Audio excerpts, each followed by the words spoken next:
Assalamualaikum warahmatullahi wabarakatuh. Halo Sobat Kian Santang, apa kabar untuk kalian semua? Dimanapun kalian berada, kembali lagi bersama saya di channel kesayangan kalian yang pastinya akan kembali membahas alur cerita kembalinya Raden Kian Santang untuk episode selanjutnya.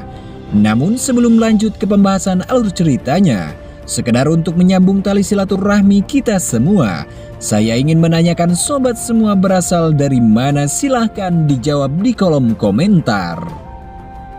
Di episode terbaru kali ini pastinya semakin seru, menegangkan dan menarik untuk kita saksikan, di mana episode kali ini diawali Prabu Siliwangi menggelar rapat bersama dengan penjabat istana. Prabu datang ke sidang istana lalu duduk di atas singgasananya. Aku sengaja memanggil kalian semua ke sini karena aku ingin tahu bagaimana perekonomian di istana.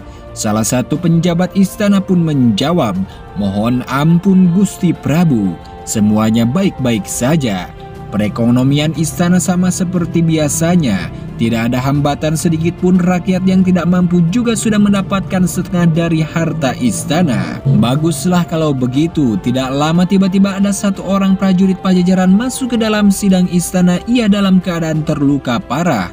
"Mohon ampun Gusti Prabu," ucap prajurit. Ia bersimpuh di depan Prabu sembari menundukkan kepalanya.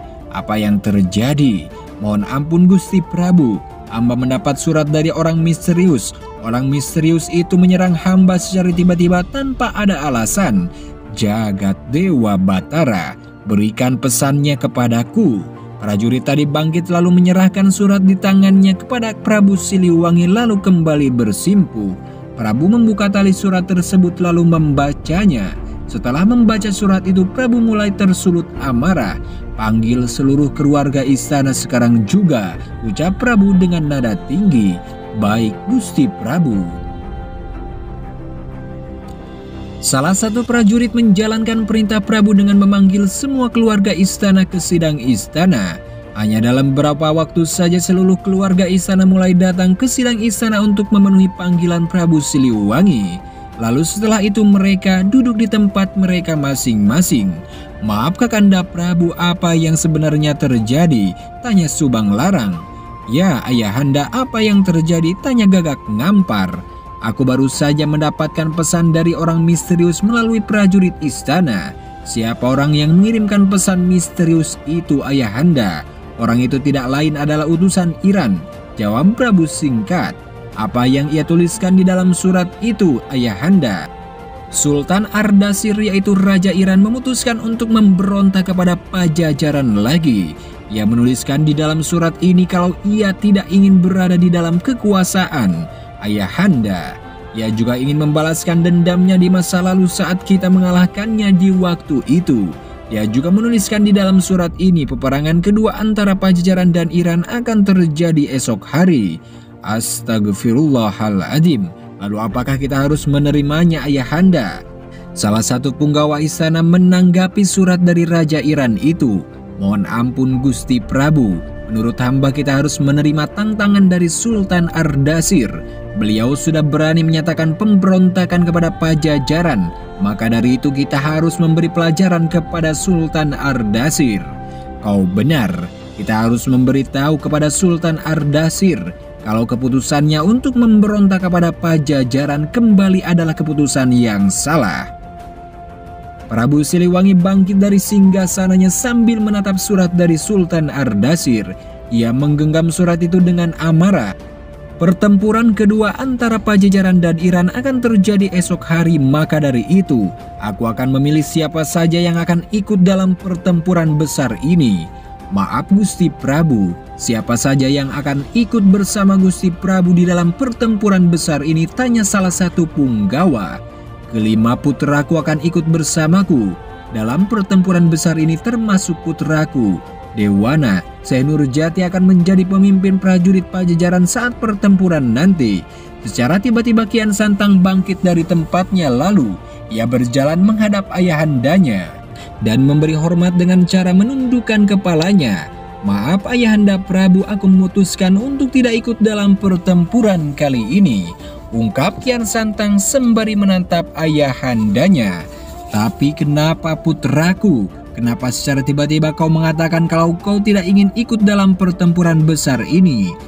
Maaf ayahanda, alasanku tidak ingin ikut dalam pertempuran besar ini karena aku ingin rehat dengan cara mengembara. Lagi pula sudah ada Rai Dewana yang ikut dalam pertempuran nanti. Biarkan dia membuktikan dirinya kalau ia adalah seorang pendekar tangguh. Aku yakin Rai Dewana bisa menggantikan posisiku di dalam pertempuran nanti. Prabu sempat terdiam sejenak. Keputusan rehat dari Kian Santang sempat membuat keluarga istana kaget termasuk Dewi Rengganis. Bahkan Dewi Rengganis saja tidak tahu kalau Kian Santang memutuskan untuk rehat dan tidak ikut dalam pertempuran besar ini. Prabu turun dari singgasananya, lalu menghampiri Kian Santang. Ia menepuk pundak Kian Santang. Ayahanda mengerti kenapa kau memutuskan untuk rehat dalam pertempuran kali ini putraku. Sudah banyak pertempuran yang kau jalani tanpa hentinya dan kau tidak pernah mendapatkan kesempatan untuk beristirahat. Maka dari itulah ayahanda mengizinkanmu untuk rehat dan mengembara sembari menenangkan pikiranmu. Terima kasih ayahanda karena ayahanda telah memberiku izin untuk rehat. Aku yakin tanpa kehadiranku sekalipun dalam pertempuran melawan Raja Iran, Pajajaran akan tetap kuat dan pasti bisa mengalahkan Raja Iran. Prabu Siliwangi memeluk putranya lalu mengelus rambutnya. Ia menepuk pelan punggung putranya. Subang Larang bangkit dari tempatnya lalu menghampiri Kian Santang. Putraku, jadi kau akan pergi mengembara sekarang juga? Benar ibunda, aku akan pergi berangkat mengembara sekarang juga. Subang Larang mengelus kedua pipi putranya lalu mencium kening sang putra. Berhati-hatilah putraku, ibunda tidak mungkin bisa menghentikanmu untuk pergi mengembara. Ibunda yakin kau sudah mengambil keputusan ini dengan sangat matang. Terima kasih ibunda karena ibunda sudah mengizinkanku untuk pergi mengembara. Kalau begitu aku pamit. Jaga dirimu baik-baik Rai, ucap Rara Santang dan Walang Sungsang. Mereka bangkit dari tempatnya dan berjalan ke arah Kian Santang. Rara Santang mendekat ke arah sang adik lalu memeluknya dengan erat. Begitupun dengan Gagak Ngampar dan Dewana. Raka, terima kasih karena Raka sudah memberiku kesempatan untuk membuktikan kemampuanku. Sama-sama Rai Dewana. Buktikan kepada semua orang yang menghinamu kalau kau memang pantas dan layak untuk ikut dalam pertempuran besar ini. Aku pasti akan membuktikannya Raka. Jaga dirimu baik-baik Rai, ucap Gagak Ngampar. Insya Allah aku akan menjaga diriku baik-baik Raka. Baiklah kalau begitu aku pamit. Assalamualaikum. Waalaikumsalam. Sampurasun. Rampes. Kian Santang membalikkan tubuhnya lalu pergi meninggalkan sidang istana, tapi tiba-tiba ada yang menghentikan langkahnya. Ia membalikkan tubuhnya kembali dan melihat kalau orang yang menghentikan langkahnya adalah Dewi Rengganis. Nyimas, aku akan ikut bersamamu Raden. Tidak Nyimas, kehadiranmu sangat dibutuhkan di sini. Aku akan mengembara sendiri. Tidak Raden, aku tidak ingin jauh dari dirimu. Aku akan ikut mengembara bersamamu. Kian Santang sempat diam sejenak lalu menjawab, baiklah aku mengizinkanmu untuk ikut Nyimas. Mari. Terima kasih Raden, hamba mohon izin pamit Gusti Prabu, Gusti Ratu. Silakan Nyimas, jaga dirimu baik-baik. Sendika Gusti Prabu. Kian Santang dan Dewi Rengganis akhirnya meninggalkan sidang istana setelah berpamitan untuk pergi mengembara bersama Kian Santang. Keputusan mendadak dari Kian Santang membuat Prabu harus merubah keputusannya kembali.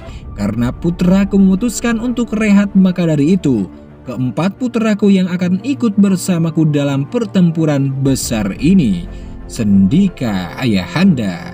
Bagaimana kelanjutan ceritanya kita saksikan di episode selanjutnya. Sekian, terima kasih untuk kalian semua yang sudah menyaksikan video ini. Mohon maaf bila banyak kesalahan. Wassalamualaikum warahmatullahi wabarakatuh. Sampurasun karuhun.